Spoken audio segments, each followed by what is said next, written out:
भाई जी एक और प्रश्न ये आया था कि मोक्ष जो है उसका शास्त्रों में, वेदों में लोगों ने पढ़ा है।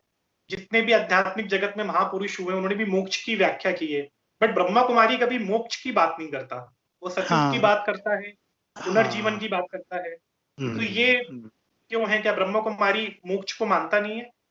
देखिए, ये ऐसी चीज है, मोक्ष का अर्थ सीधा सा होता है कि मनुष्य आत्मा जन्म मरण के चक्कर से छूटकर और अपने धाम में जाकर निवास करे, उसको मोक्ष की स्थिति बोलते हैं।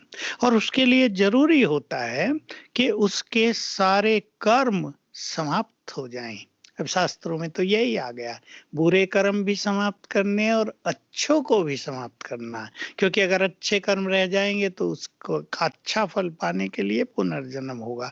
लेकिन अच्छे कर्मों को समाप्त कैसे करेंगे? अच्छे कर्म तो बिना भोगे के समाप्त नहीं हो सकते। हाँ, पाप कर्म योग अग्नि से दग्ध हो जाते हैं। एक तो ये इंपॉर्टेंट बात है। दूसरी बात, हम सभी आत्माएं हैं। आत्माएं एक्टर्स हैं। इस शरीर के द्वारा हम निरंतर एक्ट कर रहे हैं।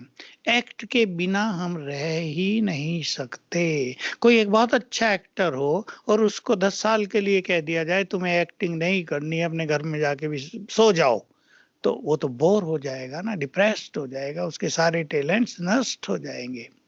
तो हम भी एक्टर हैं। मैं दूसरा उदाहरण दे रहा हूं। एक बाप को 4 बच्चे हैं और वो कहे चारों घर में सोए रहना, दुकान बिजनेस पर नहीं जाना, तो कैसा रहेगा? तो घर में विश्राम करना, उसको मोक्ष की अवस्था कही जाती है। लेकिन उससे श्रेष्ठ है जीवन मुक्ति।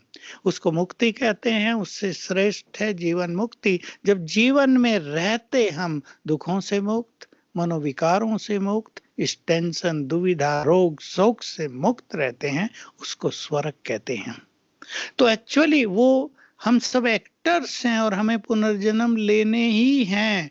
कोई भी आत्मा पुनर्जन्म से छूट नहीं सकती। हाँ, अधिकतम जन्म 84 और कम से कम जन्म 1 होता है। जिसका एक जन्म होगा वो बाकी लंबा समय मोक्ष में रहती है। इसलिए जब वो यहाँ आती हैं उन्हें फिर से मोक्ष की इच्छा होती है। जो सन्यासी महात्मा हैं वो लंबा समय मोक्ष में रहे हैं, क्योंकि वो सत्युग त्रेता में नहीं होते हैं, तो उन्हें मोक्ष की इच्छा होती है। लेकिन जो देवी देवता थे, जो नारायण थे, जो लक्ष्मी थी, जो और महान देवी देवता थे, उन्होंने हीरो पार्ट बजाए हैं, उन्हें वहां जाने की इच्छा होती है। तो ये संस्कार सब में भरे हुए हैं और इस समय भगवान गोल्डन एज की स्थापना कर रहे हैं। श्री कृष्ण का आगमन होगा शीघ्र ही इस धरा पर।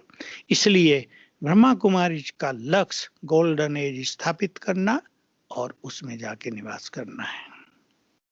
भाई जी लंबे समय तक मोक्ष में रहना ज्यादा बेहतर है या सतयुग में आना? एक्चुअली जैसे मैंने कहा, कोई बच्चा घर में सोया रहे लंबा समय, वो अच्छा होगा, या एक बच्चा बहुत एक्टिव हो, बिजनेस कर रहा हो, खूब कमा रहा हो, वो अच्छा होगा बाप के लिए। तो अच्छा यही है, हम एक्ट में आए, हम महान कार्य करें, हम संसार को सुख दें, हम विश्व कल्याण का कार्य करें। मोक्ष तो ऐसा है जैसे हमारा एग्जिस्टेंस ही नहीं है कुछ, उससे कोई फायदा नहीं, उसका कोई महत्व नहीं।